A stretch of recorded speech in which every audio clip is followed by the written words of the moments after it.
Hello everyone.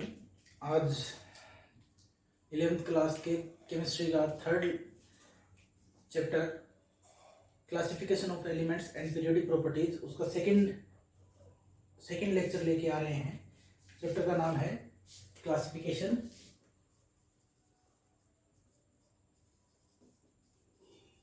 Of elements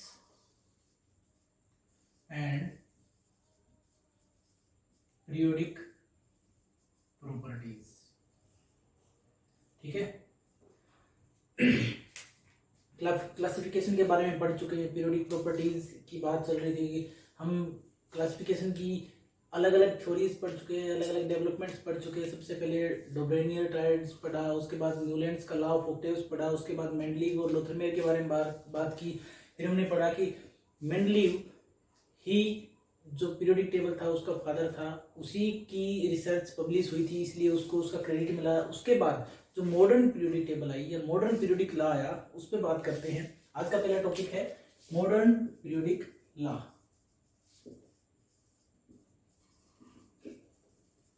अब modern periodic law क्या था और उसका पीरियोडिक टेबल में क्या इंपॉर्टेंस थी, कैसे ये आया, उसके बारे में बात करते हैं। सबसे पहली चीज कि मॉडर्न पीरियोडिक लॉ आया कैसे। जब मेंडलीव ने क्लासिफाई किया था या मेंडलीव ने जब अपनी पीरियोडिक टेबल बनाई थी, उस टाइम पे साइंटिस्ट को एटम के इंटरनल स्ट्रक्चर के बारे में कुछ नहीं पता था। यानी एटम का इंटरनल स्ट्रक्चर क्या था उसके बारे में उन्हें कोई आइडिया नहीं था। लेकिन 20th सेंचुरी के शुरुआत में जैसे जैसे उसकी बिगिनिंग हो रही थी 20th सेंचुरी की, तो सब एटॉमिक पार्टिकल्स की डिस्कवरी की अलग अलग थ्योरीज आई, जैसे इलेक्ट्रॉन की, प्रोटॉन की, न्यूट्रॉन की। इनकी डिस्कवरीज की थ्योरी आनी शुरू हो गई। उसके बाद एटम्स के बारे में पता चलने लगा, एटम की इंटरनल स्ट्रक्चर के बारे में पता चला। तो 1913 में एक फिजिसिस्ट था एक्चुअली, हेनरी मोजेले।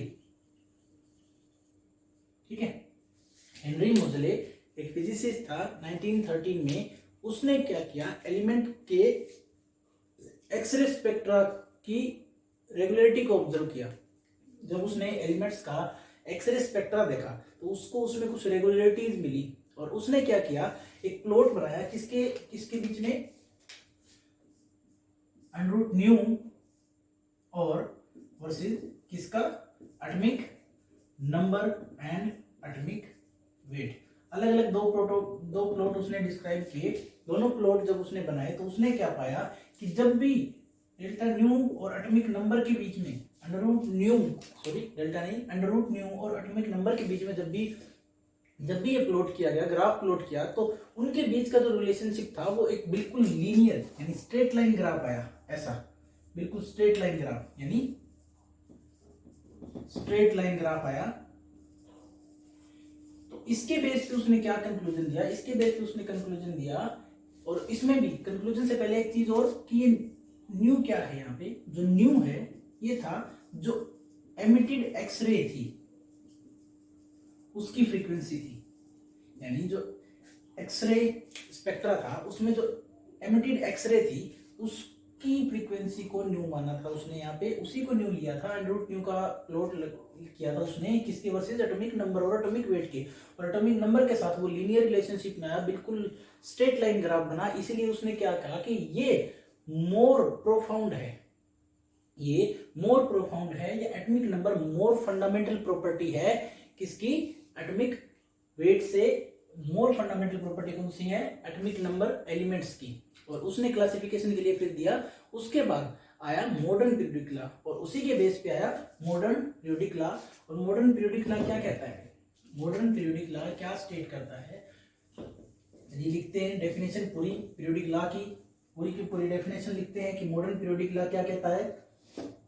सबसे पहली चीज मॉडर्न पीरियोडिक लॉ की डेफिनेशन क्या थी, this law states that the physical and chemical properties, this law states that the physical and the chemical properties of the elements are the periodic functions of their atomic numbers। ठीक है, क्या कहता है ये ला कि जो फिजिकल और chemical properties हैं एलिमेंट्स की, वो पीरियोडिक फंक्शन है किसका, एटमिक, उनके एटमिक नंबर का, ना कि एटमिक वेट या एटमिक मास का। और एटमिक नंबर को किससे डिनोट किया जाता है, एटमिक नंबर को डिनोट करते हैं Z से। ठीक है, Z से एटमिक नंबर को डिनोट किया जाता है। और ये होता क्या है एक्चुअल में, एटमिक नंबर जो Z होता है वो किसके इक्वल होता है, इक्वल टू में total charge, total nuclear charge की बात करें, टोटल न्यूक्लियर चार्ज, या फिर किसके इक्वल होता है, नंबर ऑफ प्रोटॉन और इलेक्ट्रॉन न्यूट्रल एटम में, इसके इक्वल होता है Z। यानी एटमिक नंबर किसके इक्वल होता है ये हम यहाँ बता चुके हैं। ठीक है, इसके बाद जब ये चीज आ गई, मॉडर्न पीरियोडिक लॉ आ गया, तो फिर नए नए एलिमेंट्स की डिस्कवरी हुई। नए एलिमेंट्स की जैसे जैसे डिस्कवरी होनी शुरू हुई, उसके बाद कुछ ना कुछ नोमेनक्लेचर की बात आई। जब नए एलिमेंट्स डिस्कवर होने शुरू हो गए तो modern periodic form, modern periodic law के बाद में मॉडर्न पीरियोडिक टेबल बनी। कई कई कॉन्सेप्ट आए बीच में, किसी ने एटॉमिक रेडियस को मेन प्रॉपर्टी माना, किसी ने इलेक्ट्रॉनिक कॉन्फ़िगरेशन को बेसिस माना और करेक्टराइज किया। लेकिन अभी जो मॉडर्न पीरियोडिक टेबल की जो फॉर्म चल रही है उसे हम बोलते हैं लॉन्ग फॉर्म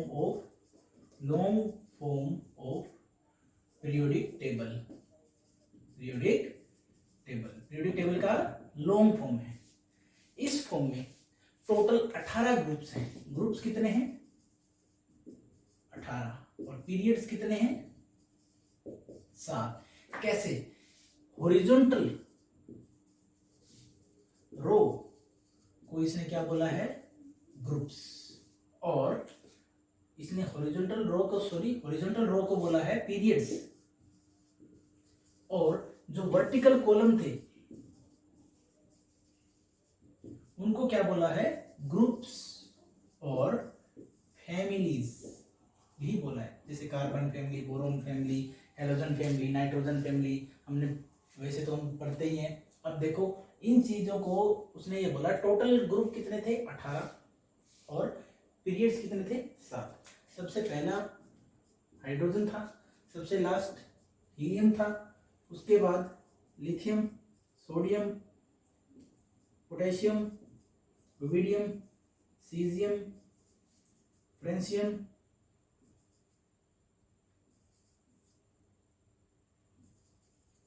मांगे, कार, स्कूटर, बापराजी, होता तो नहीं है वैसे कभी, लेकिन इसके लिए है।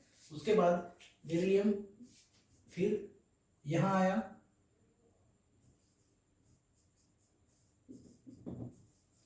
बकनोफनी, उसके बाद नामान, अलसी पास्कल, ठीक है।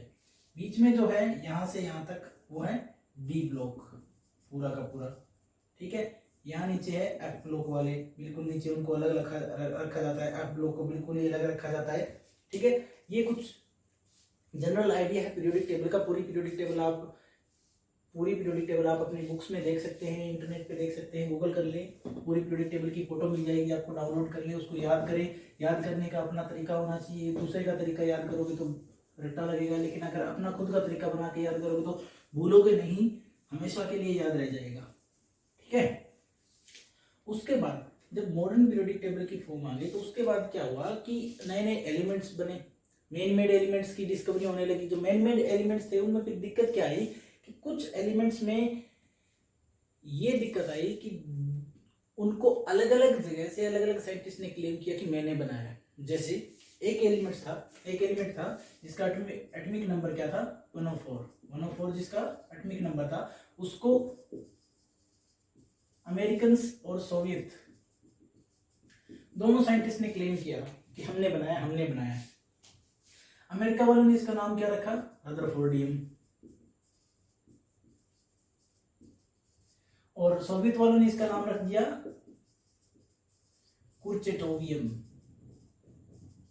ठीक है, अब इस डिस्प्यूट से बचने के लिए आईयूपीएसी ने क्या किया, IUPAC ने ये रिकमेंड किया कि एक ऐसा नोमेनक्लेचर सिस्टम लाएं जो डेफिनेट हो और इस चीज से बचा जा सके।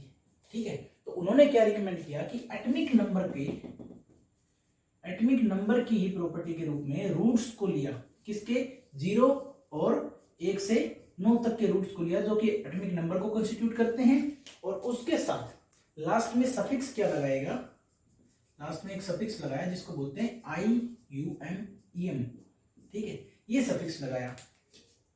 उन्होंने एक टेबल दी जिसमें 0 से लेके 9 तक सारे जितने भी नंबर हैं उनके लिए क्या, सारे सीरियल नंबर के लिए एक नाम दिया पर्टिकुलर और उसका एक सिंबल दिया। वही टेबल हम पढ़ेंगे, नोमेनक्लेचर को अच्छे से देखेंगे। ये नोमेनक्लेचर आता है, और ये नोमेनक्लेचर हम क्यों पढ़ रहे हैं, क्योंकि ये कंपटीशन में कई बार पूछ लिया जाता है, बोर्ड एग्जाम में भी 1 नंबर के मार्क में ये आने के चांस होते हैं भी।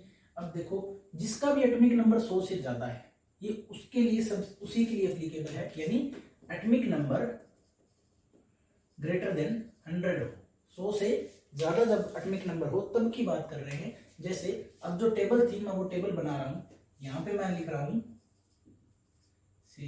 सीरीज लिख रहा हूं या 0 नंबर जो भी है, उसके बाद नेम और फिर सिंबल। जब मैं ये चीज लिख रहा हूं तो ध्यान रखना भाई ये टेबल पूरी याद होनी चाहिए।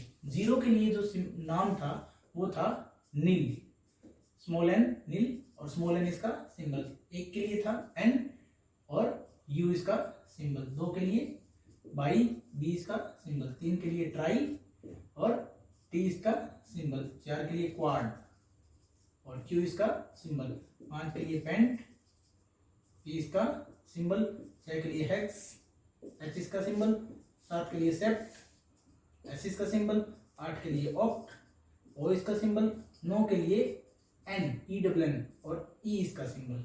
ये तो थी टेबल जो उन्होंने दी। इसी टेबल को याद करके, इसी टेबल के बेस पे आगे पर्टिकुलर एलिमेंट के लिए नाम दिया गया। लेकिन ये नाम टेम्पररी था, परमानेंट नहीं था। ये नाम तब तक के लिए था जब तक कि उसकी एग्जिस्टेंस कहाँ हुई, किसने की, इसको प्रूफ न मिल जाए, यानी किसने उसको खोजा है उसका प्रूफ ना मिल जाए तब तक यही नाम चलेगा। और उसके बाद नेमिंग होती है वोटिंग से। IUPAC की जो कंट्रीज होती हैं, जो मेंबर कंट्रीज होती हैं, उन कंट्रीज का वोट काउंट होता है। जिस नाम को सबसे ज्यादा वोट मिलते हैं वो उसी का नाम मिलता है। वैसे तो जिस स्टेट में या जिस कंट्री में पाया जाता है एलिमेंट, या जिसने खोजा होता है, उसके नाम पे उसको ऑनर देने के लिए उसके नाम पे उसका नाम रख दिया जाता है। अब देखो एग्जाम्पल करते हैं कुछ। 101 एटॉमिक नंबर लिख रहा हूं यहाँ पे और उनका नाम यहाँ लिख रहा हूं, ठीक है। 101 101 के लिए जब एटॉमिक नंबर 101 हो तब नाम कैसे लिखेंगे। 1 के लिए क्या है, अन, 0 के लिए नील, फिर 1 के लिए क्या है, एन, और लास्ट में सफिक्स क्या लग जाएगा, आईएम, अन नील अनियम, ठीक है। 1 और 2 के लिए, 1 के लिए एन, 0 के लिए नील, 2 के लिए बाइयम, अन नील बाइयम, ठीक है। 107 के लिए लिखते हैं अन नील सेप्टियम, ठीक है। 112 के लिए लिखते हैं अन बाइयम, ठीक है। 116 के लिए लिखते हैं अन हेक्सियम, ठीक है। ऐसे ही सोन आगे तक लिखा जा सकता है। ये था नोमेनक्लेचर, और इस नोमेनक्लेचर को आपको अच्छे से करना है। एक कंपटीशन पॉइंट ऑफ व्यू से इंपॉर्टेंट है, ये एग्जाम में कई बार पूछा गया है, ठीक है। और बोर्ड एग्जाम में भी 1 नंबर के क्वेश्चन में ये पूछ लिया जाता है। इसके बाद जो नेक्स्ट चीज है वो क्या है, बहुत इंपॉर्टेंट चीज है, और आप लोगों ने उससे रिलेटेड कुछ चीजें तो पहले पढ़ी भी हैं वैसे तो। इसके बाद जो चीज है नोमेनक्लेचर के बाद का जो टॉपिक है वो है electronic configuration of element and periodic table. यानी कि इलेक्ट्रॉनिक कॉन्फ़िगरेशन एलिमेंट्स का क्या है, इलेक्ट्रॉनिक कॉन्फ़िगरेशन और एंड पीरियोडिक टेबल। यानी इलेक्ट्रॉनिक कॉन्फ़िगरेशन और पीरियोडिक टेबल के बीच में कुछ रिलेशन है, वो पढ़ेंगे यहाँ पे। इलेक्ट्रॉनिक कॉन्फ़िगरेशन क्या होती है, कैसे होती है, हम करते क्या है। एक्चुअल में जो इलेक्ट्रॉन है, जो एटम है, एटम को हम स्पेसिफाई करते हैं। एटम को हम स्पेसिफाई करते हैं कैसे, स्पेसिफाई कैसे करते हैं, हम क्या करते हैं, उनको 4 क्वांटम नंबर्स हैं जो आप लोग स्ट्रक्चर ऑफ एटम यानी सेकंड यूनिट में पढ़ चुके हैं, 4 क्वांटम नंबर है, उनसे उसको कैरेक्टराइज करते हैं, स्पेसिफाई करते हैं। और वो 4 क्वांटम नंबर कौन से हैं, n यानी प्रिंसिपल क्वांटम नंबर, ठीक है। उसके बाद l एजीमुथल क्वांटम नंबर, उसके बाद m मैग्नेटिक क्वांटम नंबर, और उसके बाद में s स्पिन क्वांटम नंबर, ठीक है। ये चारों के चारों क्वांटम नंबर है, इनका कुछ अलग अलग सिग्निफिकेंस होता है। इनका सिग्निफिकेंस आप लोग स्ट्रक्चर ऑफ एटम यानी सेकंड यूनिट में पढ़ चुके हैं। अभी देखो n क्या बताता है, n बताता है main energy level, main energy level यानी कि शेल्स बताता है। n क्या बताता है, मेन एनर्जी लेवल यानी कि शेल बताता है, शेल मेन एनर्जी लेवल या शेल बताता है। अब देखो दूसरी चीज हमने जो यहाँ पढ़ी है, हमें पता है कि शेल्स है। अब हमने वो भी चीज पढ़ी है जहां इलेक्ट्रॉन भरे जाते हैं, हमने उन सब शेल्स को भी पढ़ा है जिनके अंदर इलेक्ट्रॉन भरे जाते हैं, और उन्हें हम क्या बोलते हैं, ऑर्बिटल्स। ऐसी सब शेल्स जिनके अंदर इलेक्ट्रॉन को फिलअप किया जाता है उनको क्या बोलते हैं, हम ऑर्बिटल्स बोलते हैं। अब देखो ये ऑर्बिटल्स कितने टाइप के हैं, हमें पता है s p d और f पढ़ा है हमने, 4 टाइप के ऑर्बिटल्स पढ़े हैं, s p d और f पढ़े हैं। ये सारा का सारा आप लोग स्ट्रक्चर ऑफ एटम यानी सेकंड यूनिट में पढ़ चुके हैं। अभी आपको क्या करना, अभी क्या पढ़ना है हमें, अभी जो इसका यूज है वही करेंगे, बस फालतू कुछ नहीं करेंगे, सिर्फ अभी जो इसका यूज है बस उतना ही करेंगे। बिल्कुल स्टिक टू द पॉइंट चलेंगे, टू द पॉइंट, बिल्कुल सारे एग्जाम के पॉइंट ऑफ व्यू से चलते रहेंगे। अब देखो इलेक्ट्रॉनिक कॉन्फ़िगरेशन की डेफिनेशन क्या है, ठीक है, डेफिनेशन क्या है, तो मैं इलेक्ट्रॉनिक कॉन्फ़िगरेशन की डेफिनेशन लिख रहा हूँ। इसकी डेफिनेशन क्या है, द डिस्ट्रीब्यूशन ऑफ इलेक्ट्रॉन, क्या है, मेरे साथ साथ लिखो, the distribution of electrons in the orbitals of the element is known as electronic configuration। Electronic configuration की डेफिनेशन क्या है कि जो डिस्ट्रीब्यूशन होता है ऑर्बिटल्स में इलेक्ट्रॉन्स का, एलिमेंट्स के, उसी को हम क्या बोलते हैं, इलेक्ट्रॉनिक कॉन्फ़िगरेशन बोलते हैं। अब इलेक्ट्रॉनिक कॉन्फ़िगरेशन को हम 2 टाइप से पढ़ सकते हैं, एक तो ग्रुप्स में और दूसरा पीरियड्स में। एक किसमें, पीरियड्स में, और दूसरा ग्रुप्स में। फिलहाल पहले हम पढ़ते हैं पीरियड्स में इलेक्ट्रॉनिक कॉन्फ़िगरेशन कैसे होती है, कि अलग अलग पीरियड में या पीरियड्स के अंदर इलेक्ट्रॉनिक कॉन्फ़िगरेशन का सिग्निफिकेंस क्या है। हम इस चीज को पढ़ने जा रहे हैं कि इलेक्ट्रॉनिक कॉन्फ़िगरेशन का पीरियड्स में क्या सिग्निफिकेंस है, क्या यूज है। जो प्रिंसिपल क्वांटम नंबर होता है n, वो किस चीज को रिप्रेजेंट करता है, एनर्जी लेवल को। जो मेन एनर्जी लेवल है यानी मेन एनर्जी लेवल को रिप्रेजेंट करता है क्या, प्रिंसिपल क्वांटम नंबर n, यानी कि वो वैलेंस सेल को रिप्रेजेंट करता है या फिर वैलेंस सेल को रिप्रेजेंट करता है ना। कौन सा है, वैलेंस सेल को रिप्रेजेंट करता है। अब इसका मतलब क्या है कि वैलेंस सेल को रिप्रेजेंट करता है, इलेक्ट्रॉन को रिप्रेजेंट करता है। अब इसका मतलब क्या है कि जितने एक्चुअल में वैलेंस सेल में जितने इलेक्ट्रॉन भरे जा सकते हैं उतने ही नंबर ऑफ एलिमेंट्स उस पर्टिकुलर पीरियड में होंगे। मेरी बात को पॉइंट आउट कर लो, नोट कर लो, दोबारा से सुन लो कि जितने number of electron valence shell में होंगे, क्या बोल रहा हूं मैं, जितने वैलेंस इलेक्ट्रॉन, जितने इलेक्ट्रॉन वैलेंस सेल में होंगे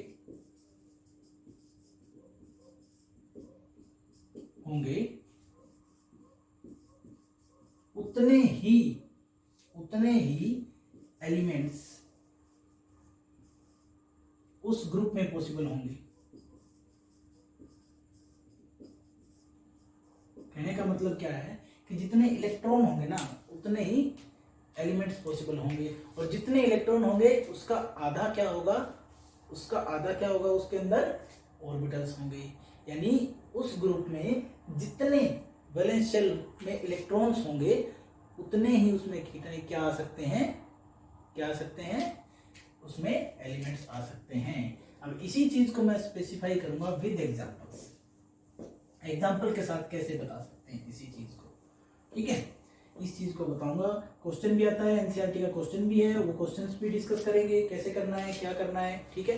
अब मान लो मेरे पास n इक्वल टू है 1, इसका मतलब क्या हुआ, n1 का मतलब क्या हुआ, पहला लेवल, एनर्जी लेवल 1 यानी फर्स्ट पीरियड है, पहले पीरियड को बता रहा है, यानी 1s सबसे पहला एनर्जी लेवल कौन सा होता है, कौन सा ऑर्बिटल होता है जिसके अंदर सबसे पहले इलेक्ट्रॉन भरे जाते हैं, 1s के अंदर, यानी ये 1s है। मैक्सिमम नंबर ऑफ इलेक्ट्रॉन कितने भरे जा सकते हैं इसके अंदर, 2। अब जब इसकी वैलेंस शेल में कितने नंबर ऑफ इलेक्ट्रॉन मैक्सिमम है, 2 भरे जा सकते हैं, इसका मतलब टोटल नंबर ऑफ ऑर्बिटल कितने हैं यहाँ पे, 1, और उसमें कितने मैक्सिमम इलेक्ट्रॉन भरे जा सकते हैं, 2, और वो क्या हो जाएगा, यानी टोटल 2 एलिमेंट्स पॉसिबल होंगे फर्स्ट ग्रुप में। ये तो है फर्स्ट ग्रुप में नहीं, फर्स्ट पीरियड में, ये फर्स्ट पीरियड की बात थी, फर्स्ट पीरियड की बात है। अभी मैं बोलूंगा कि सेकेंड पीरियड में, यानी n इज इक्वल टू अगर 2 हो जाए तब कितने होंगे, हाइड्रोजन हीलियम पहले में तो 2 ही होते हैं, है ना। उसके बाद सबसे पहला कौन सा आता है, लिथियम, लिथियम की इलेक्ट्रॉनिक कॉन्फ़िगरेशन क्या हुई, 1s2 2s1 हो जाएगी। अब अगर 1s2 2s1 हो गई, इसके बाद क्या है, इसका मतलब क्या है, इसके बाद वाला जो आएगा उसमें क्या होगा, लिथियम के बाद बेरिलियम, 1s2 2s2 हुआ, 1s2 तो पहले ही फिल हो चुका, यानी अब इसकी वैलेंस शेल में कितने ऑर्बिटल पॉसिबल होंगे वो देखना है, यानी n इक्वल टू 2 है, यानी 2 ऑर्बिटल्स इसमें पॉसिबल होंगे, कौन कौन से, 2s2 2p। अब 2s2 तो हो गई, 2s और 2p, एक्चुअल में 2s और 2p, और मैक्सिमम इलेक्ट्रॉन कितने भरे जा सकते हैं 2s और 2p में। चलो पहले सबसे पहले नंबर ऑफ ऑर्बिटल काउंट करते हैं, नंबर ऑफ ऑर्बिटल्स काउंट करते हैं, टोटल नंबर ऑफ ऑर्बिटल्स हम काउंट करते हैं। यहाँ पे total number of orbital s में कितने होते हैं, 1, s में तो 1 ही होता है, और p में टोटल कितने होते हैं, p में कितने होते हैं, 3, टोटल नंबर ऑफ ऑर्बिटल कितने आए, 4। अब एक बात ध्यान रखना कि अबव प्रिंसिपल के अनुसार इंक्रीजिंग ऑर्डर ऑफ एनर्जी में ऑर्बिटल्स में इलेक्ट्रॉन भरे जाते हैं। अब इनमें से किसकी एनर्जी ज्यादा, 2s से 2p की एनर्जी ज्यादा। ये तो था अबव प्रिंसिपल, सब पढ़ा आप लोगों ने, एटम की स्ट्रक्चर वाले चैप्टर में, स्ट्रक्चर ऑफ एटम्स वाले चैप्टर में आपने सब पढ़ा है। लेकिन अब मैं क्या बताना चाह रहा हूं, जो दूसरी चीज है, टोटल नंबर ऑफ इलेक्ट्रॉन कितने आ सकते हैं, एक ऑर्बिटल में मैक्सिमम नंबर ऑफ इलेक्ट्रॉन कितने आ सकते हैं, सिर्फ 2। और ये कौन सा प्रिंसिपल बताता है, पाउलीज एक्सक्लूजन प्रिंसिपल, यही बताता है कि मैक्सिमम नंबर ऑफ इलेक्ट्रॉन कितने होंगे एक ऑर्बिटल में, 2 ही भरे जा सकते हैं, यानी 4 ऑर्बिटल अगर टोटल होंगे तो उनमें कितने इलेक्ट्रॉन होंगे, 8। अब जब इसमें मैक्सिमम नंबर ऑफ इलेक्ट्रॉन 8 आ सकते हैं, जैसा कि हम वैलेंस शेल को भर के भी देख सकते हैं, 2s2 2p6 8 ही आ सकते हैं, 6 और 2 8 इलेक्ट्रॉन जब मैक्सिमम आ सकते हैं, तो इसका मतलब इसके अंदर कितने एलिमेंट पॉसिबल होंगे, टोटल 8 एलिमेंट सेकेंड ग्रुप में पॉसिबल होंगे। अब एक और एग्जांपल ले लेते हैं फिफ्थ ग्रुप का, फर्स्ट और सेकंड ग्रुप का है, फिफ्थ पीरियड का। फर्स्ट और सेकंड पीरियड हमने देख लिया, हमने उनके एग्जांपल्स कर लिए, फर्स्ट और सेकंड पीरियड में कैसे निकालते हैं। अब बात करते हैं फिफ्थ पीरियड की। जब हम फिफ्थ पीरियड की बात कर रहे हैं, ठीक है, यानी कि फिफ्थ पीरियड की जब बात कर रहे हैं, तो फिफ्थ पीरियड में क्या है, n क्या होगा, फिफ्थ पीरियड की बात होगी तो फिफ्थ पीरियड में n की वैल्यू होगी 5। यहाँ पे l की वैल्यू क्या होगी, n-1। n-1 का मतलब क्या होगा, 5 - 1 = 4, यानी l की वैल्यू कितनी पॉसिबल होगी, 0 होगी, 1 होगी, 2 होगी या फिर 3 होगी, ओनली 4 पॉसिबल है। l एजीम्यूटल क्वांटम नंबर है, इसकी वैल्यू सिर्फ इतनी पॉसिबल है। अब पॉसिबल ऑर्बिटल कौन कौन से हैं, या फिर अवेलेबल ऑर्बिटल कौन कौन से हैं for fifth period. Fifth period के लिए अवेलेबल ऑर्बिटल्स कौन कौन से होते हैं, ठीक है। पहला होता है 5s जो वैलेंस शेल में आते हैं, ठीक है। वैलेंस शेल में इलेक्ट्रॉन बनने के लिए जो अवेलेबल ऑर्बिटल है वो कौन कौन से होते हैं? 5s, 4d और 5p। अब देखो ये 3 ऑर्बिटल अवेलेबल है, 3 टाइप के ऑर्बिटल, 3 ऑर्बिटल नहीं 3 टाइप के ऑर्बिटल्स अवेलेबल हैं। अब इसमें से तीनों में से जो इंक्रीजिंग ऑर्डर ऑफ एनर्जी क्या होगा, एनर्जी का ऑर्डर क्या होगा, यही ऑर्डर होगा जो मैंने लिख रखा है। ठीक है, ये है, इस ऑर्डर में ये भरे जाएंगे। 4d 5p से पहले भरा जाता है, हालांकि इसका एन कम है लेकिन ये एनर्जी कम होने की वजह से ये किस 5p से पहले भरा जाता है। ठीक है, अब देखो ये तो हो गया कौन सा प्रिंसिपल, अबव प्रिंसिपल। अब टोटल नंबर ऑफ ऑर्बिटल्स निकालने हैं। टोटल नंबर ऑफ ऑर्बिटल्स कितने होंगे? s में कितने होते हैं? 1। d में कितने होते हैं? d। ये पहले p बना देता हूं, उसके बाद d बना देता हूं। ठीक है, ये d में कितने होते हैं? 5 और p में कितने होते हैं? 3। टोटल नंबर कितना हुआ? 9। यानी टोटल नंबर ऑफ ऑर्बिटल कितने पॉसिबल है? 9। एक ऑर्बिटल में यानी एक ऑर्बिटल में मैक्सिमम कितने इलेक्ट्रॉन आ सकते हैं? 2। और ये कौन बताता है? Poly exclusion principle. इसका मतलब टोटल नंबर ऑफ इलेक्ट्रॉन्स कितने आएंगे इतने ऑर्बिटल में? 9 × 2 कितना हो जाएगा? 18 इलेक्ट्रॉन्स। और जितने इलेक्ट्रॉन वैलेंस शेल में आते हैं उतने ही क्या होते हैं, उस पीरियड में एलिमेंट्स पाए जाते हैं। तो ये हुआ 5th पीरियड का कि उसमें कितने नंबर ऑफ एलिमेंट पॉसिबल हैं या पाए जाते हैं। अब क्वेश्चन ऐसे भी आ सकता है कि वो आपको बोल दे कि 6th पीरियड में ये बताओ कि टोटल एलिमेंट की संख्या 32 ही होती है, इसको प्रूफ करो। प्रूफ मांगेगा आपसे। जब वो प्रूफ मांगेगा आपको सेम अप्रोच फॉलो करनी है जो हमने अभी 5th, 1st और 2nd पीरियड के लिए अप्रोच लगाई थी। ये भी सोल्व करके दिखा देता हूं कैसे। n की वैल्यू कितनी? 6। इसका मतलब l की वैल्यू क्या हुई? 6 - 1 = 5, यानी 0, 1, 2, 3 और 4। टोटल 5 पॉसिबल हो सकते हैं। इसके अंदर अवेलेबल ऑर्बिटल कौन से होंगे जिनके अंदर वैलेंस शेल इलेक्ट्रॉन जा सकते हैं? वो कौन से होंगे? 6s, उसके बाद 4f और उसके बाद क्या हो जाएगा? 5d, उसके बाद क्या आ जाएगा? 5p। ये 4 टाइप के ऑर्बिटल्स इसमें आ सकते हैं। अब देखो टोटल नंबर ऑफ ऑर्बिटल कितने होंगे? टोटल नंबर ऑफ ऑर्बिटल्स कितने होंगे? s में कितना होता है? 1। f में कितने होते हैं? 7। d में कितने होते हैं? 5। e में कितने होते हैं? 3। यानी SPDF की बात कर रहे हैं हम, उनमें कितने होते हैं? टोटल कितने हुए? 7 और 3 10 और 6 16। अब टोटल नंबर ऑफ ऑर्बिटल 16 हुए। ये तो आपको प्रिंसिपल ने बता दिया। अब बात ये आ रही है कि पॉली एक्सक्लूजन प्रिंसिपल क्या कहता है कि टोटल नंबर ऑफ इलेक्ट्रॉन कितने होंगे? 16 दूनी 32।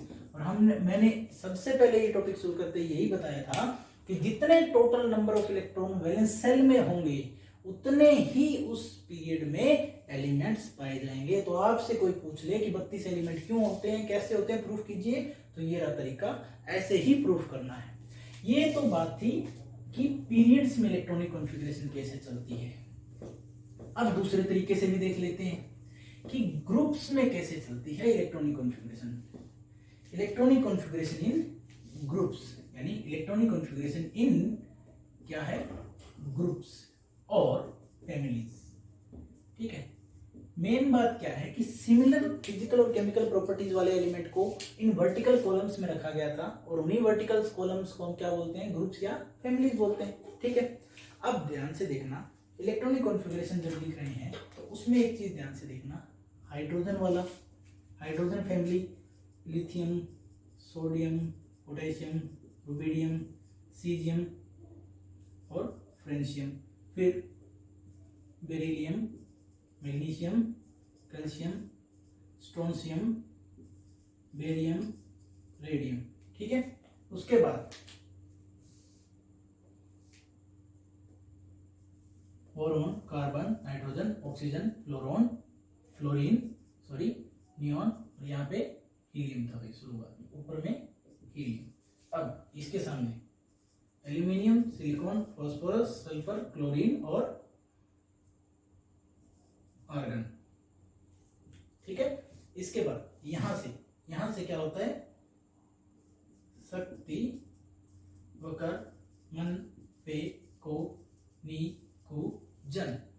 ठीक है, यहां से ये डी ब्लॉक के हैं, ये डी ब्लॉक वाले हैं। अब इन सभी को मैं किसमें बांट रहा हूं, इन सभी को मैं बांट रहा हूं किसमें, ग्रुप्स में, ये रहे। ठीक है,